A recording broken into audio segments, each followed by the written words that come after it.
Hi everyone, welcome back to Data Solution. I hope you are doing very well. In this video, let's explore the data warehouse in Microsoft Fabric.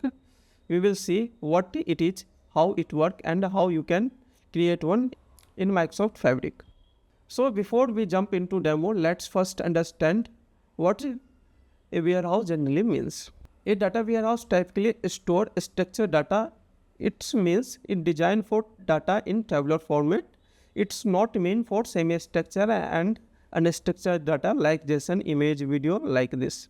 Inside a warehouse, you will find the database, schema and table, and you can interact with this using SQL language. Okay.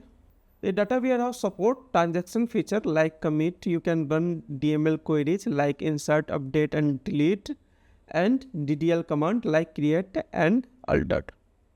Okay. Now you might remember that in Lakehouse with Microsoft Fabric you can also interact using SQL Analytics endpoint. But here is key difference. In Lakehouse the SQL endpoint is read only. You cannot perform update and delete. But in Warehouse you can get full transaction support, like you can perform DDL, DML and schema changes and much more like a classic Synapse warehouse. Okay. Now let's create a warehouse in Microsoft Fabric. So I'm in the home page of Microsoft Fabric, you can see here, and let's go to here workspace, and here I am using wh_project separate workspace. Okay. So here I am using wh_project separate workspace to demo on Microsoft Fabric Synapse warehouse. You can also create new warehouse using this new workspace. Okay, so let's use this workspace, and I'm in wh_project workspace. You can see here new item. Click on this and scroll down, and under the store data section you can see here warehouse.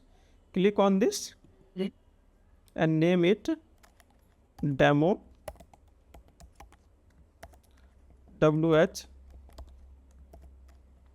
warehouse project,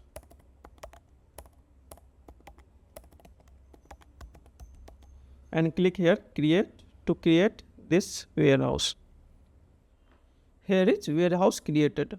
Once the warehouse created, go back to workspace and go to here wh project workspace, and you can see here warehouse itself and default semantic model.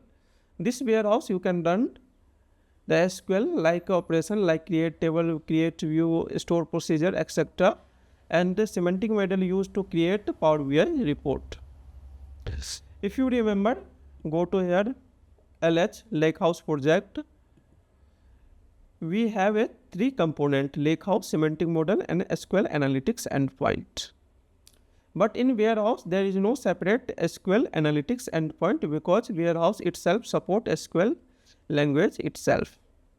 So let's again go to here warehouse project, and you can see here default semantic model which connects to Power BI to help to build a report and dashboard directly from this warehouse. Okay. For this video we summarize that to create warehouse we will get warehouse and default semantic model. In warehouse you can run all SQL like queries like DML, DDL and transaction, etc. and with semantic, and for semantic model you will create dashboard and report using this semantic model directly using this warehouse. So that's all about in this video. If you found this video helpful, don't forget to like, comment and subscribe for more Microsoft Fabric tutorial. Thank you for watching. See you in next one. Thank you.